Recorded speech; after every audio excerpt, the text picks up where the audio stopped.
তোমরা যাই করো, মাস্টার হও, ডাক্তার হও, উকিল, ব্যারিস্টার, নেতা, মন্ত্রী, যা পারো হয়ে যাও, কিন্তু যার জন্য তুমি পৃথিবীতে এসেছো সেটাকে কোনো দিনের জন্য ভুলো না। আজকে তুমি যদি তোমার বাবাকে কাঁদাও, তৈরি থাকো, তোমারও ছেলে বড় হচ্ছে, তোমাকে কাঁদাবে।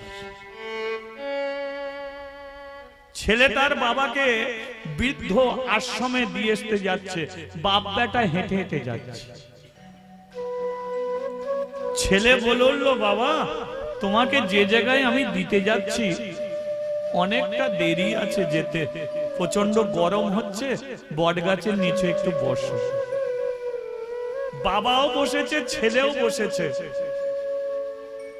কিন্তু বাবা চোখের জলে কাঁদছে। ছেলে বলে উঠল, বাবা তোমাকে ওই জায়গায় রেখে আসছি বলে তুমি কাঁদছো? বলল না। তাহলে তুমি কাঁদছো কেন? না, আমার মনে হলো এটাই সেই রাস্তা, এই সেই বটগাছ। আমার বাবাকে না তোরই মতো হাতে ধরে এই রাস্তা দিয়ে আমি নিয়ে যাচ্ছিলাম। আমি বলেছিলাম, বাবা দেরি আছে, এখানে একটু বসো। আমি কোনোদিন ভাবিনি যে আমার বাবাকে যে জায়গায় দিয়ে এসেছি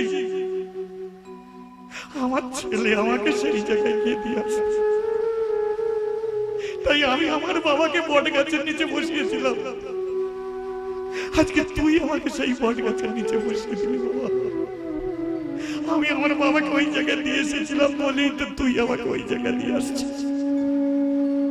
দেখে শেখা। তুমি তোমার বাবাকে কাঁদিয়েছো, তোমার ছেলে তোমাকে কাঁদাবে। সেই জন্য বাচ্চা ছেলে আছে তোমার বাড়িতে, স্বামী স্ত্রী ঝগড়া করো, কোনো সমস্যা নেই, কিন্তু ছেলে থাকাকালীন ঝগড়াঝাটি করো না। ছেলে যখনই কাছাকাছি আসে মনের মধ্যে কষ্টকে চেপে রেখে ঝগড়া বন্ধ করে দাও, কারণ ওই ঝগড়া শুনবে। আজকে তোমরা যেমন স্বামী স্ত্রী ঝগড়া শুরু করছো, ও ছেলেটা বড় হবে তোমাদের চোখের সামনে ওরা ঝগড়াঝাটি করবে, তখন তোমরা বুড়ো হয়ে যাবে, তখনই তোমাদের মনে হবে যে সংসারে আর থাকবো না, বাটি হাতে নিয়ে রাস্তায় রাস্তায় ঘুরবো। শিখিয়েছো তুমি, তাই তোমাকে কষ্ট ভোগ করতেই হবে। তাই জীবনে যার বাবা মা নেই, এই দুনিয়াতে তার কেউ নেই। আমি আমার বাবা মাকে হারিয়েছি। 13 বছর বয়সে আমার বাবা মরে গেছে, 15 বছর বয়সে আমার মা মরে গেছে, বাবাও গেছে, মাও গেছে, তবু আমি এই জায়গায় দাঁড়িয়ে আছি। কারণ বাবা মা আমার কাছ থেকে চলে গেল, আমি বাবা মাকে এখনো ছাড়িনি। বাবা মাকে সদা সর্বক্ষণ আমার হৃদয়ে মাঝে আমি রেখে দিয়েছি। যখনই কষ্ট হয় বাবাকে ডাকি, মাকে ডাকি। মা মরার সময় আমাকে একটা সাদা যে শাড়ি পরেছিল তার একটা আঁচল আমাকে ছিঁড়ে দিয়েছিল, বলেছিল আমি তোর মা, আজকে তোকে রেখে চলে যাচ্ছি। আমার স্মৃতি, আমার যা আশীর্বাদ আঁচলের মধ্যে রয়ে গেল। যখন কষ্ট পাবি একটু চোখে মুখে দিবি, দেখবি কষ্ট তোর থাকবে না। আজও পর্যন্ত সে আঁচল ছেঁড়াটাকে আমি রুমাল করে ব্যবহার করি। কষ্ট হলে আঁচলটাকে মুখে দিই, বলি মা আমার বড় কষ্ট, আমি মাকে ফিরে পাবো। মরে গেলেই ছেড়ে যায় না গো, বাবা মা মরে গেলেই ছেলেকে ছেড়ে যায় না, তবু ঘুরে ঘুরে বেড়ায় আমার ছেলের কি হবে। আজকে 5 বছর বয়সে তার বাবা মরে গেল, মা মরে গেল, মেয়েটা একা। জমিদার এলো মন্দিরে, আর জমিদার মন্দিরে এসে বলল চলো একে শ্মশানে নিয়ে চলো। আবার পূজারী ব্রাহ্মণকে পোড়ানো হচ্ছে।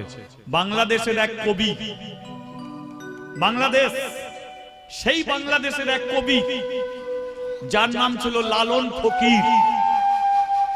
এখন তো আমরা সেসব গান ভুলে গেছি, অ্যান্ড্রয়েড ফোন পেয়েছি, টিভি পেয়েছি, কিন্তু তৎকালীন দিনে ছোট্ট ছোট্ট রেডিও থাকতো, বয়স্ক মানুষগুলো সারাদিন পরিশ্রম করে এসে রেডিওটা চালিয়ে দিয়ে যাত্রা শুনতো, দরজা শুনতো, রামায়ণ শুনতো। এখন ফুটে গেছে, তাই না? তৎকালীন দিনে এই সব গানগুলো বাজতো। সেই লালন ফকির বাংলাদেশের মানুষ হয়ে ভারতবর্ষ মানুষের জন্য তিনি একটা গান ছেড়েছিল। গানটা কি? খাঁচার ভিতর অচেনে পাখি, পাখি কেমনে আসে। খাঁচার ভিতর অচিন পাখি, পাখি কেমনে আসে যায়। আমি ধরেতে পারলে মন বেড়ি, ধরতে পারলে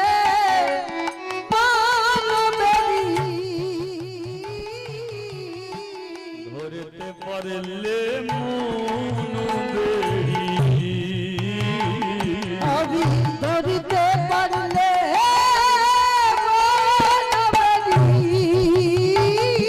আমি দিতাম পাখির পায়। কেমনি আসি যায়। ও সে খাঁচার ভিতর অচিন পাখি, পাখি কেমনে আসে যায়। আচ্ছা, আপনারা একটা ঘটনা শুনেছেন? কিছুদিন আগে ফেসবুকে দিয়েছিল, ইউটিউবে লাইভ হয়েছিল, যে একসঙ্গে 3টে বাচ্চা ছেলে জলে ডুবে মরে গেল উলুবেড়িয়ায়, তাই তো? আমার বাড়ি উলুবেড়িয়ায় নয়, ওই যে 3টে ছেলে যে মরল ওই গ্রামই আমার বাড়ি, বহিরা।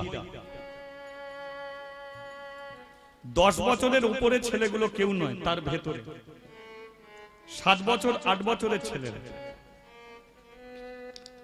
স্কুলের গাড়িতে ছেলেরা ভর্তি, ড্রাইভারে নিচে নেবে একটা মেয়েকে নামাচ্ছে, গাড়িটা স্টার্টে ছিল, আর সামনে বাচ্চা বাচ্চা ছেলেগুলো ছটফট করছিল, গিয়ারে হাত দিয়ে দেয়। বাঁদিকে একটা পুকুর ছিল, গাড়িটা সেই পুকুরে পড়ে যায়। পুকুরটা এত গভীর ছিল যে গাড়িটা পড়ে যাবার পরেও গাড়ির ওপরে দাঁড়ালে এক মানুষ জল। গাড়িটা কত নিচে, বাচ্চা নামিয়ে নামিয়ে 5 জন ছিল, 2 জন গেট খুলে বেরিয়ে গিয়েছিল, 3 জন আর বেরিয়ে আসতে পারেনি। ভাবুন তো, তাহলে প্রাণ পাখিটাকে ধরে রাখার জন্য বাচ্চা ছেলেগুলো কম চেষ্টা করেছিল? অনেক কষ্ট করেছে, জলের সঙ্গে যুদ্ধ করছে একটু বাঁচার জন্য, গাড়ি খুলে বেরোবার জন্য, কিন্তু ছেলেগুলো বেরিয়ে আসতে পারেনি। আমাদেরই পাশের বাড়ির একজন ছিল, কি মর্মান্তিক ঘটনা। তখনই মনে হয় যে লালন ফকির তো বাংলাদেশের মানুষ হয়তো আমাদের ঘরে সেই শিক্ষা দিয়ে গেল, যে পাখি এ তো নিজের পাখি নয় যে তুই ধরে বেঁধে টাকা পয়সা দিয়ে রেখে দিবি। এ পাখি তোরও নয়, আমারও নয়, এ পাখি আল্লাহ খুদা ভগবান তার পাখি। সময় হয়ে গেলে তোকে যেতে হবে, সে বিচার করে দেখে না কে বুড়ি, কে বুড়ো, কে ছোকরা, কে ছোকরি। 10 বছরের ভেতরে 3টে প্রাণ পাখি চলে গেল। সেই জন্য একটা কথা বলবো, আপনার ছেলেকে আপনি বাঁচাতে পারেননি, আপনার ছেলেকে বাঁচাতে। সরকারি খাতা, পাপ পুণ্যের বিচার হয় কোথায়? জেলখানায়। পাপ পুণ্যে, পাপ করেছো জেলখানায় যেতে হবে। তেমন ভারতবর্ষের মাটিতে হাজার হাজার জেলখানা, আর শাস্ত্র অনুযায়ী আমাদের একটাই জেলখানা, সেটা হচ্ছে যমলোক। জমলোক একটাই জেলখানা, ওখানে গরু মরলে, গরু পাপ করলে যায় না, ছাগল পাপ করলে যায় না, কিন্তু মানুষ পাপ করলে ওইখানে তোমার বিচার হবে। কিন্তু নিয়ম আছে, 13 বছর না হলে জমের খাতায় কোনোদিন পাপের বিচার হয় না। ছেলে বলো আর মেয়ে বলো, 13 বছর না হলে জমের খাতায় তার বিচার হবে না। তাহলে 12 বছর পর্যন্ত ছেলেটার কাছে কে থাকে? নারণ থাকে। সেই জন্য কথাই বলে থাকি, বাচ্চা ছেলে নারণ স্বরূপ। আঘাত করো, ছেলেকে মারো, শাসন না করলে ছেলে মানুষ হবে না। কিন্তু শাসনও যেমন করবে, আদরও করতে তাকে শেখো। শুধু শাসন করে দূরে সরিয়ে দিও না, শাসন তুমি করেছো ভালোবেসে আবার বুকে টানো। তদ্দ বলো, বাবা মা যদি ছেলেকে বাঁচাতো, তাহলে ওই গাড়ির ভেতর থেকে বাবা মা বাঁচিয়ে নিতে পারতো। গ্রামের মানুষ যদি বাঁচাতো, তাহলে বাঁচিয়ে নিতে পারতো। কিন্তু না, সবটাই খেলা তার হাতে। শুধু তুমি ভাবছো, আমি ভাবছি বসে যেতে একদিন সবাই। তাই তো মন তুই রইলি তোর ওই খাঁচারি আসে, খাঁচারে তো কাঁচা বাসে। আর মন তুই রইলি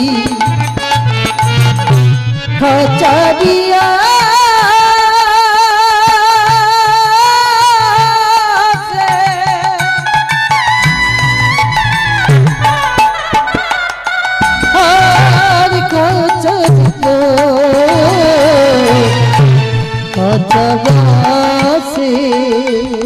আমাদের একদিন খাঁচা যাবে খুশি, একদিন খাঁচা যাবে ও যে লালন ভেবে কেমনে আসে একবার হরিধ্বনি হওয়া চাই। নিতাই গৌর হরি হরি হরি। তোর খাঁচার ভিতর অচিন পাখি, পাখি কেমনে আছে একবার জয়ধ্বনি উঠুক, বলিয়ে রাধা মাধব কি। আচ্ছা, ব্রাহ্মণ কি? ব্রাহ্মণ জয় নয়, ব্রাহ্মণ মরে গেল তো নাকি? হ্যাঁ, তাহলে ব্রাহ্মণ মরে গেছে, তাহলে গ্রামে তো আর একটা ব্রাহ্মণের দরকার নিত্য পুজোর জন্য। দেশ দুনিয়া থেকে ব্রাহ্মণরা আসছে ওই কাশী মন্দিরে শিবের পুজো করার জন্য। কে চমৎকার কথা, আপনারা কেউ বলবেন না, ঘাড় ঘোরাবেন না, আমি বন্ধ করে দেবো। আস্তে, একদম শান্ত, লক্ষ্য রাখুন। কাশী মন্দিরে শিবের পুজো করার জন্য ব্রাহ্মণরা আসছে, কিন্তু জমিদার বলল এই মন্দিরে আর কোনোদিন ব্রাহ্মণকে দিয়ে আমি পূজা করাবো না, ব্রাহ্মণকে দিয়ে পূজা করাবো না। ব্রাহ্মণরা বলে উঠল, তাহলে কি এবার মন্দিরে কি মুচি মেথরে পুজো হবে? চিন্তা করে দেখুন, জমিদার বলে উঠল, কেন মুচি মেথর কি মানুষ নয়? মুচি মেথর আছে বলে ভাই তোরা বেঁচে আছিস, ছোট জাত আছে বলে বড় জাতের মানুষ বেঁচে আছে। ও মা, আচ্ছা এইসব টাকা দেওয়া গুলো বন্ধ থাকুক। হ্যাঁ, তুমি চলে আসছো, ঠিক আছে, কীর্তনের সমস্যা, ঠিক আছে। দেখুন কথাগুলোকে, সমাজ নিজের দিমাগ গুলোকে খাটাবেন শুধু। আমরা কোনটি আসল কোনটি নকল বুঝি না। আমরা কাদের প্রণাম করি, কাদের শ্রদ্ধা করি, কাদের ভক্তি করি বলুন তো? একটা মুচি, তার কাজ কি? চামড়া কাটা। সে চামড়া কেটে জুতো বানায়, জুতো পরে কারা? ওরা যদি জুতো যদি না বানাতো আমরা চলতে পারতাম? তাহলে ওরাই আমাদের হাঁটার রাস্তাটা ঠিক করে রেখেছে। চামড়া কেটে ওরা খোল বানায়, সেই খোল গিয়ে মন্দিরে বাজবে। আর যদি বলে আমি মুচি, বলে ভাগ, মন্দিরে উঠতে দেবে না। তার খোল মন্দিরে গিয়ে বাজে, কিন্তু মুচি মন্দিরে উঠতে পারে না। একই দুর্গা মঞ্চে ঢাকি ঢাক বাজায়, পূজারী ব্রাহ্মণ আরতি করে, আরতি শেষ হয়ে গেলে ব্রাহ্মণকে প্রণাম করে যায়, মুচিকে প্রণাম করে না। হরি বল, হরি বল। কিন্তু মুচির ছেলে ঢাক যদি না বাজায় আরতি কোনোদিন হয়নি। কারা সমাজটাকে চালিয়ে নিয়ে চলেছে? সেলুনে যারা চুল কাটে নাপিত, ওরা ছোট জাত। ওরা যদি চুল কাটা বন্ধ করে দেয়, আমাদের মতো ছেলেগুলোর বন মানুষ হতে কতদিন লাগে ভেবে দেখেছো? হ্যাঁ, এখন মেয়েরাও তো পার্লারে গিয়ে চুল কেটে এসছে। ছেলেদের কথা আর বলুনি, সেলুন দোকানে ঢুকি, এদিকটা লাল করো, এদিকটা নীল করো। কালো চুল সাদা হয়ে যাচ্ছে বলে কলম লাগাচ্ছে, আর এদের কালো চুল পছন্দ হচ্ছে না, দোকানে গিয়ে লাল করো, নীল করো। কারো তো মুরগির ঝেঁটন হয়ে গেছে। বলো তো, তোমার বাড়িতে মরে গেছে, নাপিতে সে নখ না ছাড়লে ভালো মন্দ যাবে না, ওষুধ রয়েই যাবে, ওষুধ তোমার ছাড়বে। তাই এরা ছোট জাত, তাই না? এদের ঘরে ছোট জাত আপনারা বানিয়ে রেখেছেন।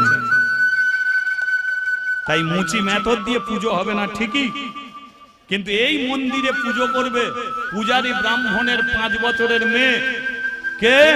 মাদ্রি। আচ্ছা কি বলছি, মাদ্রি যদি শিবের পুজো করে, আপনারা সম্মতি দিচ্ছেন তো অসুবিধা হবে কি? অসুবিধা হবে?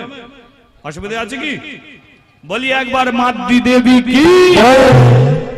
আবার লক্ষ্য করুন, ব্রাহ্মণরা বলল মেয়েরা অসুচি। মেয়েরা কি? অসুচি। কিন্তু একটা কথা জানবেন, মেয়েরাই হলো সবচেয়ে শুচি, তাই তো? মেয়েরাই সবচেয়ে শুচি। ভগবান কাদের ঘরে সবচেয়ে বেশি সম্মান দিয়ে গেছে? পুরুষদের না, মেয়েদের। কি করে বুঝবেন বলুন? সত্য যুগে নারায়ণের স্ত্রীকে লক্ষ্মী, নারায়ণ স্ত্রী লক্ষ্মী তো।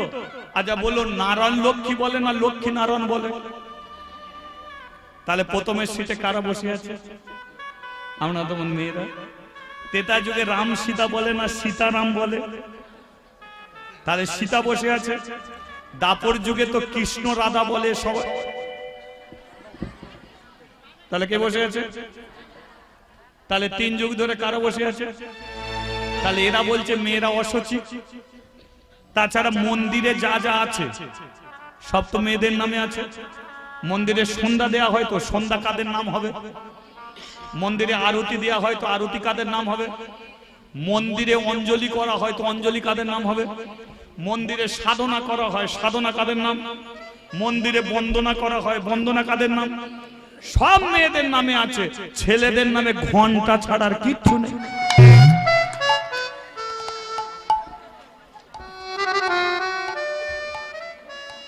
কি খুঁজে পাবে মন্দিরে? ঘন্টা, তাও ভেতরে নেই, বাইরে ঝোলানো আছে, ঢং ঢং করে নেড়ে তবে ঢোকে। ভারতবর্ষের মাটিতে যত নদী আছে, গঙ্গা, যমুনা, সরস্বতী, নর্মদা, কাবেরী, তিস্তা, কালিন্দী, কৃষ্ণা, বলো। আর এর বলে মেয়েরা মন্দিরে উঠবে না। এ মেয়েই মন্দিরের পুজো করবে। ব্রাহ্মণরা বলল দেখবো ও কেমন পুজো করতে পারে। প্রদীপ জ্বালতে পারে না, ধূপ জ্বালতে পারবে না, কিন্তু জমিদার বলল মেয়েটার মধ্যে বিশ্বাস আমার আছে। ব্রাহ্মণরা বলল কিসের বিশ্বাস? জমিদার জমিদার বলল, যার মা তুলসী তলায় মরে, যার বাবা শিবের চরণে মরে, তাদের ছেলে হোক আর মেয়ে হোক, তারা চোর হবে না, চিটিংবাজ হয় না, তারাই কৃষ্ণ ভক্ত হয়, তারাই করে। এই বিশ্বাসে এই মাদ্রিকে বসিয়ে দিলাম। এই মাদ্রি শোন। হ্যাঁ জমিদার বাবু বলুন। আচ্ছা আমি বলে দিচ্ছি, ওদের পরিচয় করিয়ে দিচ্ছি। এ হলো শিব আর এটা হলো শিবের বউ। এ হলো শিব আর বউটার নাম হচ্ছে অন্নপূর্ণা। অন্নপূর্ণা কেন জানিস না? কাশিতে বসে আছে মা অন্নপূর্ণা, ঠিক আছে? অন্নপূর্ণা কেন জানিস? কারণ কাশীর মানুষকে অন্ন দেবে বলে বসে আছে। তাহলে তুই তো 5 বছরের বাচ্চা মেয়ে, আর ওরা বুড়ো বুড়ি হতে যাইছে। এক কাজ কর, ওকে তুই ওদের খেতে দিবি না, ওরা তোকে খেতে দেবে। একদম ওকে খেতে দিবি না, ওদের দুজনকে খেতে দিবি না। ওদের বয়স হয়ে গেছে, ওরা নিজেরা খেতে পারবে না, ওরা তোকে খাবে, তুই দিবি না। তাহলে আমি কি করব? মন্দিরের চাতালে বসে যেমন হরিনাম করিস তেমন করব, যেমন হরিনাম করিস তেমন করবি।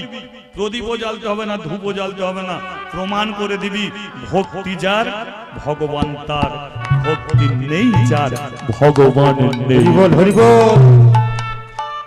আর একটা কথা, মন্দিরের পূর্ণ দায়িত্ব তোকে দিয়ে যাচ্ছি, মন্দিরটাকে তুই রক্ষা করে যাবি। কথা দিলাম, আমার জীবন দিয়েও আমি এই মন্দিরকে রক্ষা করে যাব।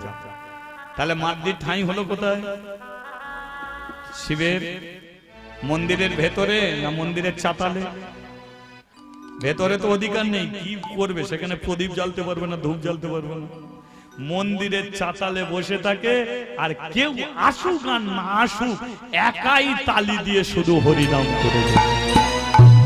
আপনারা করবেন? করবেন একটু? চলো। রাধে কৃষ্ণ গোবিন্দ গোপাল রাধা রমণ হরি হরি হরি। রাধে কৃষ্ণ গোবিন্দ গোপাল রাধা রমণ হরি হরি হরি বল। রাধে কৃষ্ণ গোবিন্দ গোপাল বল রাধা রমণ হরি হরি হরি বল। রাধে কৃষ্ণ গোবিন্দ গোপাল রাধা রমণ হরি হরি হরি বল। গিরিধারী বল গোবর্ধন ধারিব, হরি বল গোবর্ধন ধারিব। গিরিধারিব গোবর্ধন ধারিব, হরি বল গোবর্ধন ধারিব। রাধা রমণ হরি কৃষ্ণ কৃষ্ণ বল। রাধা রমণ হরি কৃষ্ণ কৃষ্ণ বল। রাধা রমণ হরি কৃষ্ণ কৃষ্ণ বল।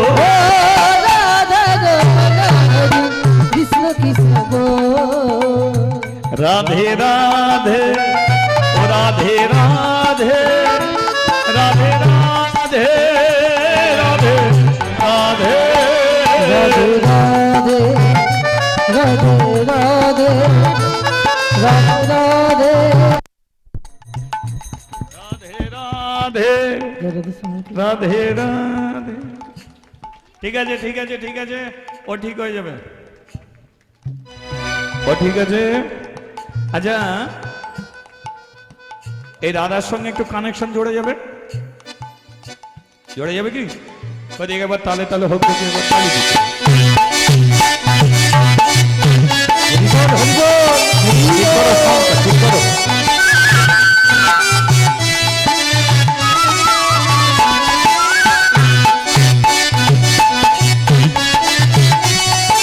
একটু উলুধ্বনি করো, উলুধ্বনি।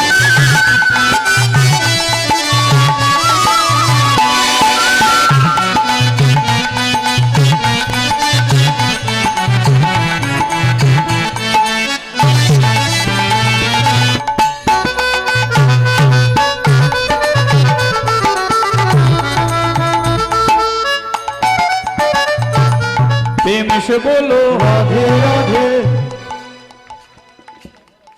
আচ্ছা মুখে রিভাইভ টিভাইভ গুলো দেখো হয়ে আছে জয়নিতাই। আচ্ছা মুখে একটু যদি রাধে রাধে বলেন কোনো সমস্যা হবে কি? নাই তো? এই সময় কারো যদি হাই উঠে যায় হাই তুলেও চলবে, ঠিক আছে? আমি দেখতে পাচ্ছি অনেক উঠছে, তাই থেমে লাভ নেই, হাই তুলেও চলবে। হ্যাঁ, তার আগে কানেকশনটা ছেড়েছো, এটাকে ধরো, এটাকে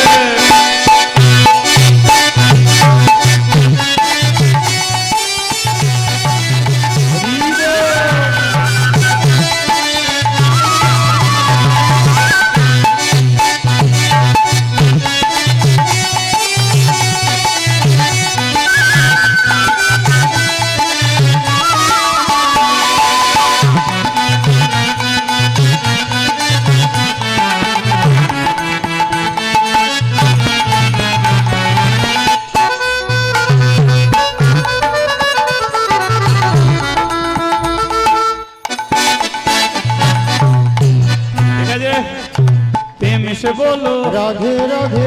তোরা বন্ধ কর, আবার আমরা কালকে বলবো, কিন্তু এরা কথা বলবে আর। তাই তো মেয়েগুলো তবু ভিক্ষে করে করে করেছে।